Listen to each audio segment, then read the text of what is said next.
मित्रों नमस्कार, प्रणाम।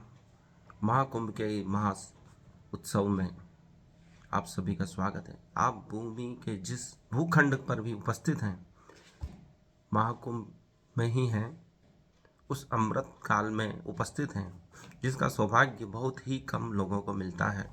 हम बहुत ही भाग्यशाली हैं कि पृथ्वी के जिस भूखंड पर हम विराजित हैं, महाकुंभ की इस बेला को देख रहे हैं, अनुभव कर रहे हैं। चाहे हम वहाँ जा पाए या ना जा पाए, लेकिन उसकी दिव्य अनुभूति पूरी सृष्टि में फैली हुई है। इसलिए महाकुंभ के इस बेला में हम महत्वपूर्ण सूत्रों को जानेंगे ताकि अपने हम जीवन में सुधार कर सकें। दुनिया में जो भी सर्वश्रेष्ठ है बोला गया है, लिखा नहीं गया है, इसका ज्वलंत उदाहरण महाकुंभ से हम यह सीख सकते हैं कि जो भी शिष्य भक्त अपनी जिज्ञासा लेकर गुरुओं के पास जाता है तो वह बोलकर ही उसका समाधान करते हैं, क्योंकि बोलने से उनके हाव भाव, उनकी उपस्थिति सबका लाभ मिलता है, जिससे संपूर्ण प्रभाव भक्तों पर पड़ता है, शिष्यों पर पड़ता है। संपूर्ण प्रभाव पड़ने से वह उनकी आत्मा में भी उतरता है संदेश। इसलिए उपनिषदों में कहा गया है अथो जिज्ञासा। जिज्ञासा से ही उसकी शुरुआत होती है और जिज्ञासा के समाधान से ही शिष्य की समस्त जिज्ञासाओं का अंत भी होता है। तभी वे संपूर्ण ज्ञान को प्राप्त करते थे। आज महाकुंभ और सफल होने के महासूत्र के बारे में हम चर्चा करेंगे। सर्वश्रेष्ठ कार्य करो, वह कार्य करो जिसे आज दिन तक कोई न कर सका। जो सर्वश्रेष्ठ है उसकी नकल करो, उसका अध्ययन करो और उससे भी सर्वश्रेष्ठ बना लो।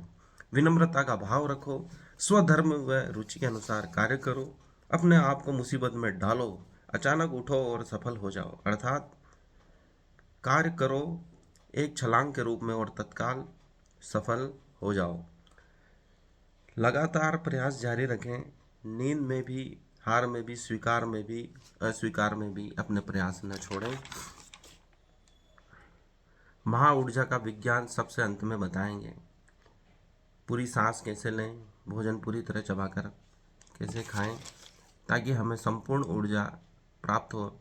जैसा हम मित आहारी रहकर भी महाकुंभ के संत ऊर्जावान बने रहते हैं, कई मीलों पैदल यात्रा करते हैं और कम भोजन में भी वह ऊर्जावान बना रहते हैं।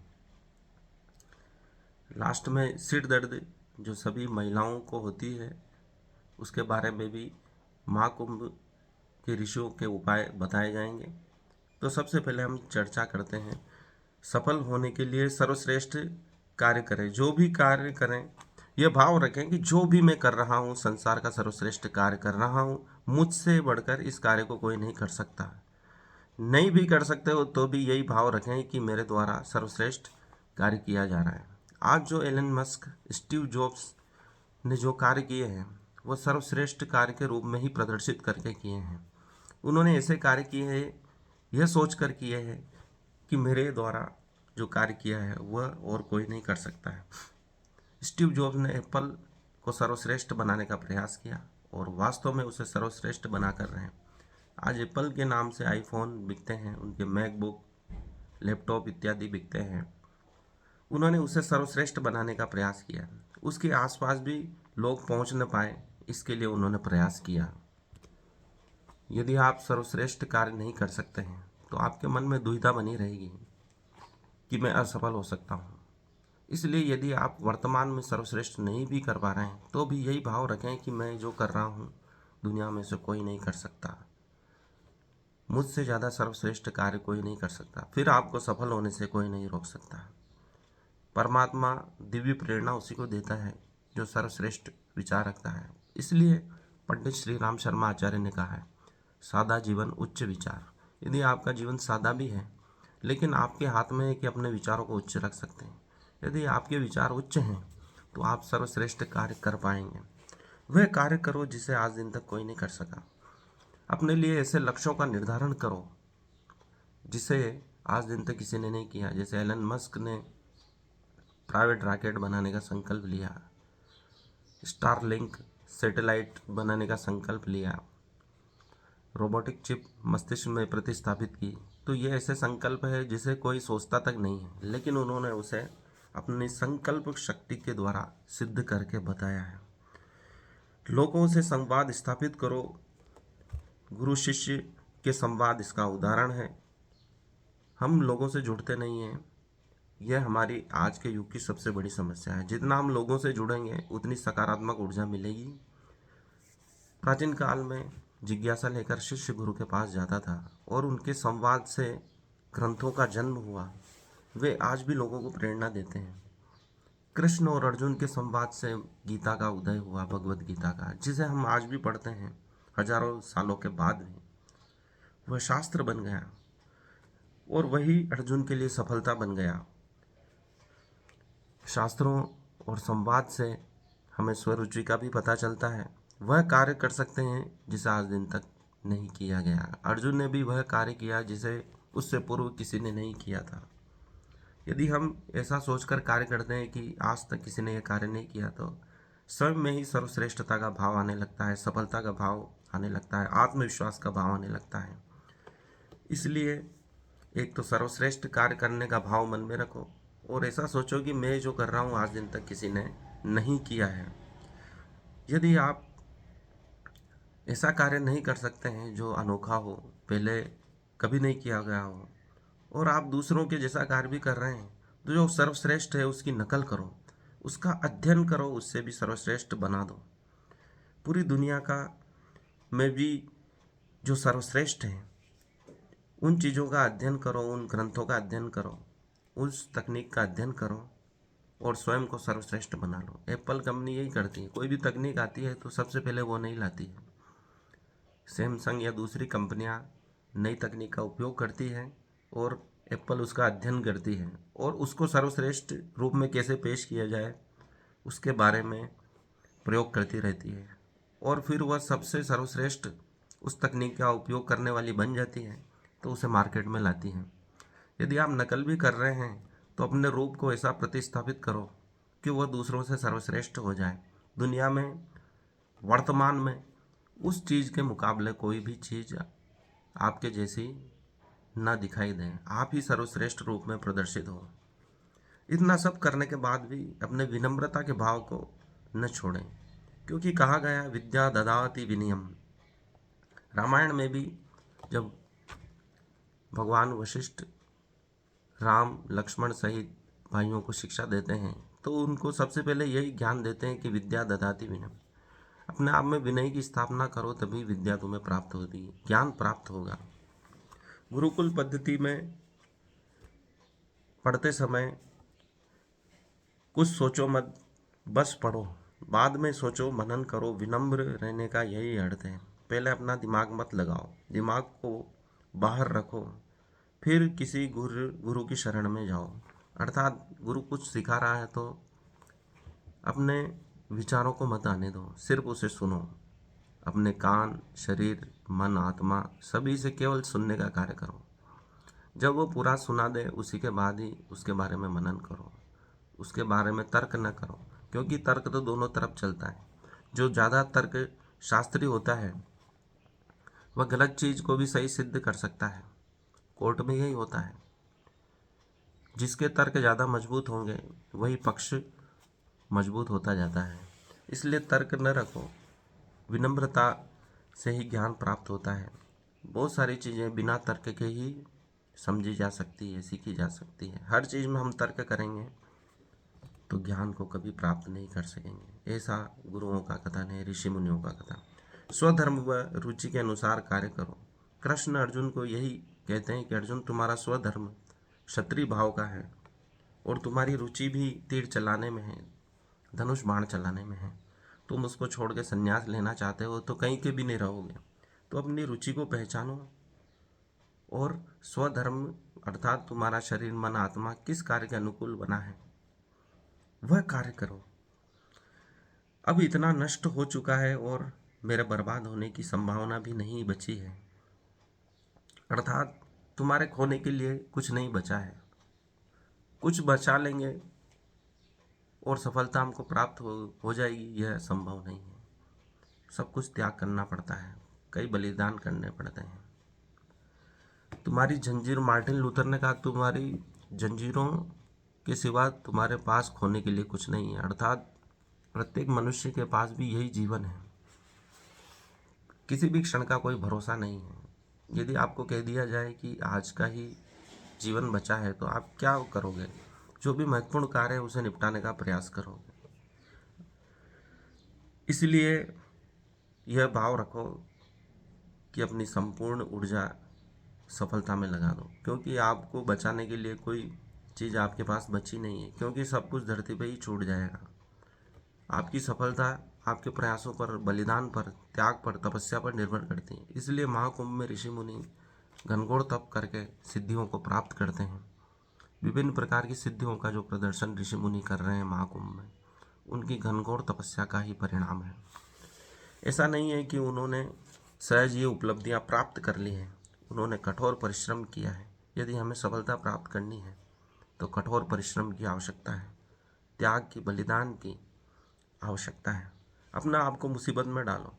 कृष्ण ने अपने जीवन में हर क्षण मुसीबत झेली है, वह मुसीबतों को आमंत्रित करते थे। यही उनकी सफलता का राज है, यही उनके चरित्र का विकास का राज है। जब किसी का भी दृष्टिकोण सकारात्मक नहीं है तो आप अपने परम सकारात्मक दृष्टिकोण से जीत हासिल कर सकते हैं। यदि आपके पास मुसीबत है तो उसको भी सीढ़ी बना लो। इसका तात्पर्य यही है, पूरी दुनिया में नकारात्मक भाव तीव्र गति से फैला हुआ है। सभी के मन में नकारात्मक बातें कुछ न कुछ आती ही रहती है। एक विद्वान अध्यापक ने कहा था कि आज के सोशल मीडिया के दौर में जब सब फ़ोन चला रहे हैं, स्मार्टफोन चला रहे हैं, तो आपके लिए सफल होना बहुत आसान है, क्योंकि फ़ोन नकारात्मक भाव है। सभी फ़ोन में रील स्क्रॉल कर रहे हैं, इंस्टाग्राम देख रहे हैं, लेकिन ऐसे समय में कोई व्यक्ति फ़ोन को दूर रखकर अगर पढ़ाई करता है या श्रम करता है, किसी भी फील्ड में कार्य करता है, तो उसकी सफल होने की संभावना और बढ़ गई है। अर्थात अपने सकारात्मक भाव को न छोड़ें। कुछ लोगों की आदत होती है हर अच्छे कार्य में भी निगेटिव चीज़ें ढूंढ लेते हैं, यही उनकी असफलता का कारण है। कृष्ण और पांडव जंगल में एक बार घूम रहे थे, तभी एक सूअर दौड़ता हुआ आया जिसके तीर लगा हुआ था और बदबू मार रहा था। तो सभी पांडव उसकी बुराई कर रहे थे कि यह कैसा सड़ान मार रहा है, इसके कितने घिनौने पैर हैं, इत्यादि रूप से उसकी बुराई कर रहे थे। लेकिन कृष्ण चुप थे। तभी अर्जुन ने कृष्ण से पूछा कि आप चुप क्यों हैं? ये सूअर पास में आकर हमको परेशान कर रहा है। तो कृष्ण ने कहा, उसके दांत कितने चमकीले हैं। ऐसे समय में भी जब घनघोर जंगल है, सब तरफ से विपदा आ रही है, कृष्ण सकारात्मक भाव को नहीं छोड़ रहे हैं। उनके पूरे जीवन में विपदाएं और उनके खुद के सकारात्मक भाव के साथ सिवा आपको कुछ नहीं मिलेगा। हर कठिन परिस्थिति में भी उन्होंने सफलता का मार्ग चुन लिया। असफलता को सीढ़ी बनाकर वह सफलता की ओर बढ़ चले। अर्थात उन्होंने अपने आप को मुसीबत में डाला और पूरी दुनिया जब नकारात्मक भाव में थी, एक सकारात्मक भाव की किरण का उदय हुआ। कहते हैं कि चारों तरफ बहुत पाप बढ़ जाता है तब परमात्मा का अवतार होता है।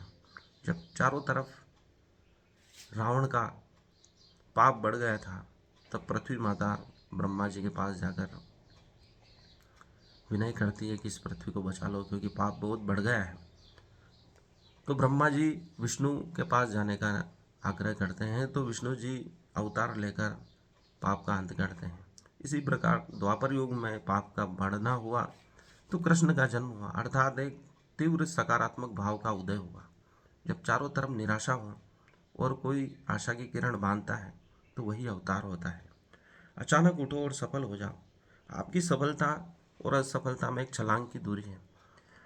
जैसे दो पुल के बीच में गहरी खाई है, लेकिन आप छलांग मारकर दूसरी तरफ कूद जाते हो।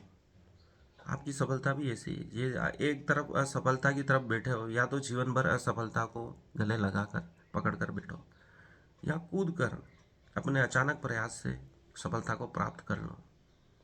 ये ठीक वैसे ही है जैसे प्रतियोगिता के बाद 3 मंत्री उम्मीदवारों का चयन हुआ और अंतिम परीक्षा के रूप में उन्हें कक्ष में बंद कर दिया गया। महामंत्री जो रिटायर होने वाला था। बंद करने के बाद एक दरवाजे पर मंत्रों से युक्त ताला लगा हुआ था और सभी तीनों से परीक्षा में यही कहा गया कि जो इसको खोलकर राजा के पास चला जाएगा वह विजेता हो जाएगा। उस समय भी नकल का प्रचलन था। सभी अपने झोली में शास्त्रों को छुपा कर लाए और उस ताले पर लिखे हुए सूत्रों को हल करने में शिष्य या उम्मीदवार, जो महामंत्री के उम्मीदवार थे, दो उम्मीदवार शास्त्रों को पढ़ पढ़ के उस ताले की समस्या को हल करने का प्रयास कर रहे थे, लेकिन एक उम्मीदवार बिल्कुल आराम से लेटा हुआ था और दो उम्मीदवार थक हार के उस ताले के पास ही सो गए। उनको हल नज़र नहीं आया, लेकिन तीसरा सुबह 4 बजे उठा और दरवाजे को धीरे से खोला और राजा के पास चला गया। जैसे ही राजा के पास गया था, ढोल नगाड़े इत्यादि बज रहे थे, उसे पुष्पहार पहनाए जा रहे थे और उन शोरगुल से वो दो सोए हुए उम्मीदवार भी जगे और खुले हुए दरवाजे से राजा के पास चले गए। तो उन्होंने महामंत्री से पूछा कि ये क्या हो रहा है। तो उन्होंने कहा कि नए महामंत्री का चयन हो चुका है, आपका भी स्वागत है। तो महामंत्री से दोनों ने पूछा कि जब हम इतनी नकल के शास्त्र लाए और हम हल नहीं कर सके और ये रात भर सो रहा था एक कोने में, इसने कैसे हल कर लिया। तो महामंत्री ने कहा कि उसमें जो सूत्र लिखे हुए थे वह झूठे थे, ताला यूं ही अटक रहा था और यह उसको हल्का सा हिलाकर आ गया, क्योंकि वो हिलाने मात्र से ही ताला दरवाजे से अलग हो गया। अर्थात आपने समस्या है या नहीं उसका परीक्षण ही नहीं किया।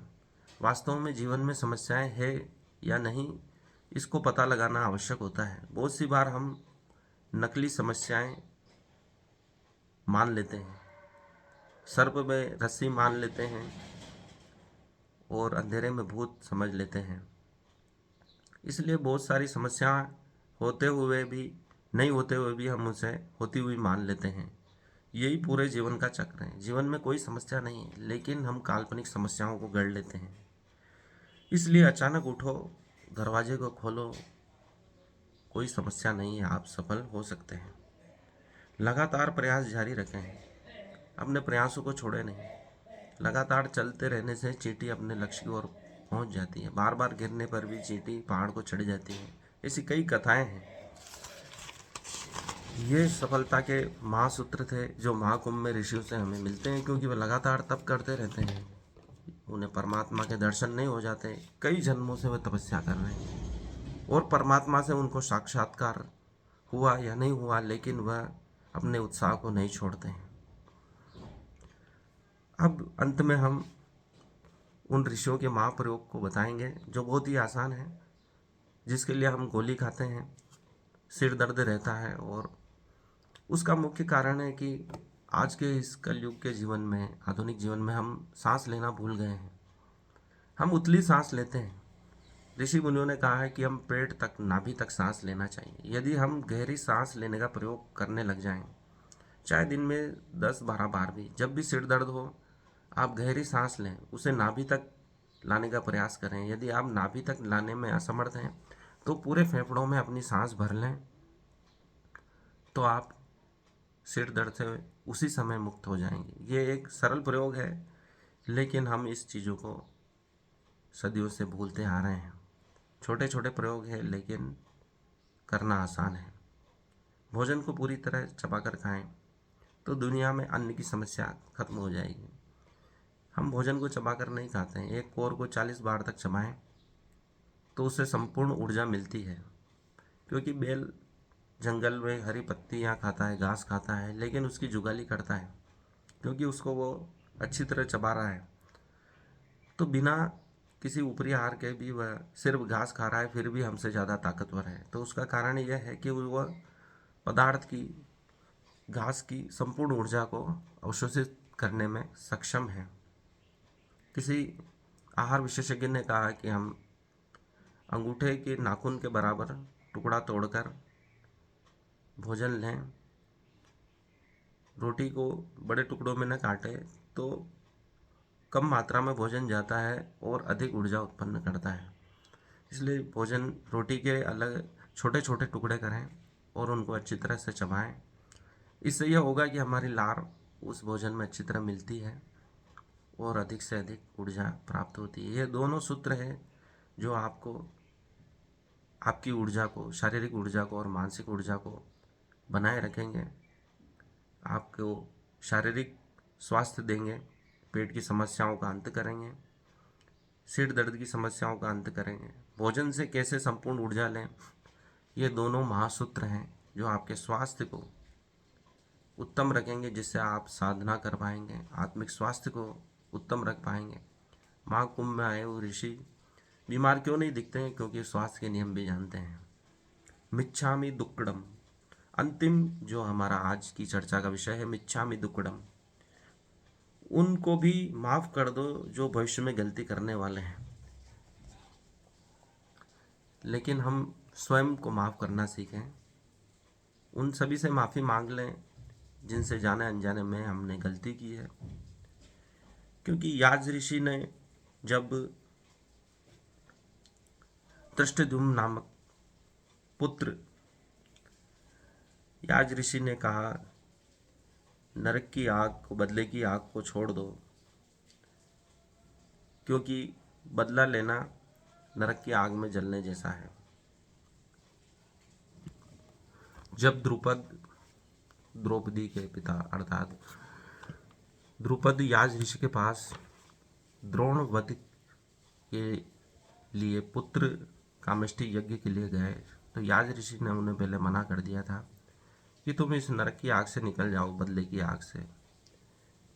और भी जीवन बहुत बड़ा है, जीवन में और भी कई उद्देश्य हैं, सिर्फ बदला लेना ही जीवन का उद्देश्य नहीं हो सकता है। इसलिए सभी को माफ़ करते चलें, अपने आप को माफ़ करें, लोगों को भी माफ़ करना सीखें। यही आज के महाकुंभ की सीरीज का हमारा अंतिम सूत्र था। दोस्तों, आपको ये सीरीज कैसी लग रही है? लाइक एवं कमेंट्स करें, इस वीडियो को अधिक से अधिक शेयर करें। धन्यवाद। आज के लिए सभी को प्रणाम।